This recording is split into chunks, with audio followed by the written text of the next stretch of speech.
Hey guys, today I'm going to show you how to change Shopify theme without losing content. First of all, you have to do is click on online store. Now you will see themes. In the themes, you will see Dawn theme, which is your current theme. It may be, you may have different theme. I have Dawn right now. You can see a customize button. So what I will do, if I want to change my theme, I will scroll down just a bit. There are some popular free themes. You can upload your own theme. For example, if I like this theme, I will click on try theme, which is free. Now it is preparing my theme.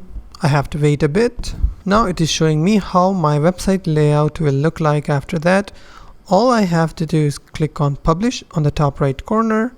Click on publish once again. Now as you can see, my Dawn theme is now replaced by the publisher theme, and all of my products are now migrated from Dawn theme to publisher's theme. Now nothing has been changed, nothing has been lost, and that's how you can change your Shopify theme without losing content. If you find this video helpful, please hit the like button and don't forget to subscribe.